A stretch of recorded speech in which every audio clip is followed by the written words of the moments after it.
This is the EG hatch I have as of now. In bad shape, really bad shape. It was burned.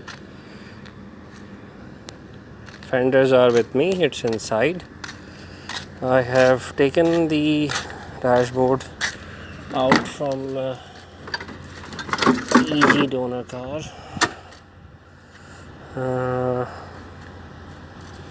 All the main clusters are here, 1 and 2. The main harness is here. The connecting wires are also included, the radios and everything, the AC thermostat, everything is there. See,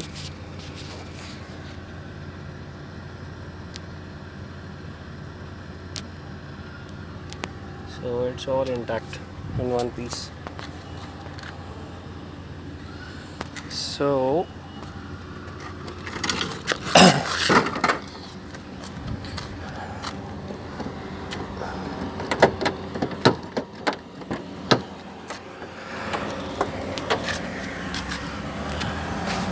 this is the condition of EG hatch from inside after sitting out for about a year or so. It's a mess actually.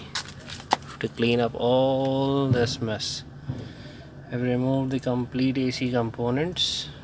The firewall was painted black. I will show you from the other side what kind of harness I have. The rear seats are all open. I have a set of rear trunk and glass. If somebody needs it, they can let me know. I can ship it to them. Let me take you to the other side of the car. I have to open the door from inside because it doesn't open from outside.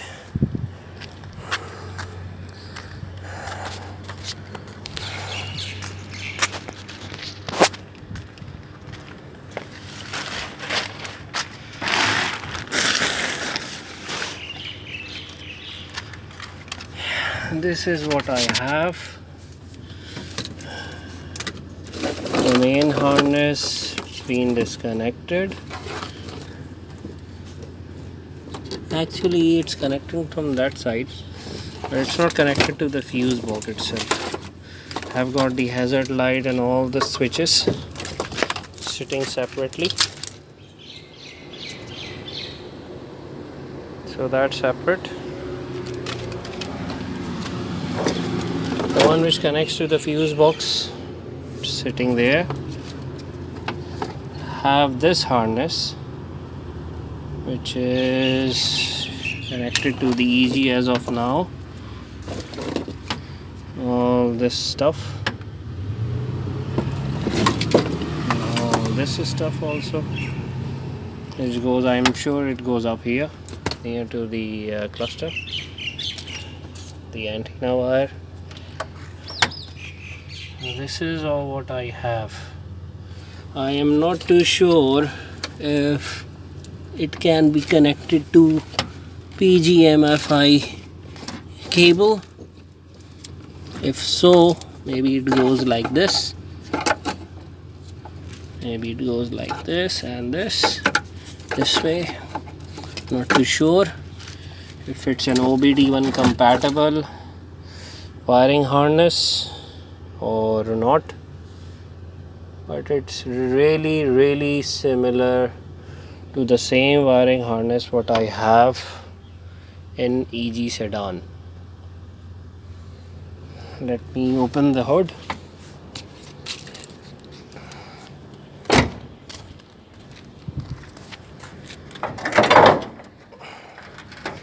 So this is the main wiring harness. It's coming one end. It's coming here. This grip.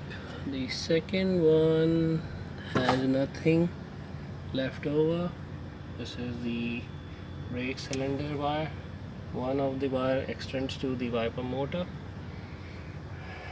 and the other one extends towards the headlights.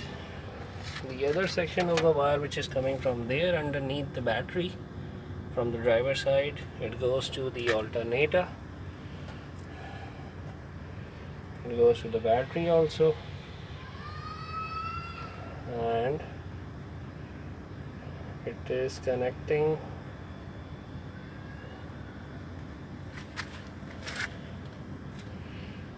the radiator fan, the compressor fan, the relay of the compressor itself, and everything like that. I don't know what kind of grip is that. It's all tied up actually. So here I have actually basically don't have any engine wiring harness. It's all chassis wiring harness I have.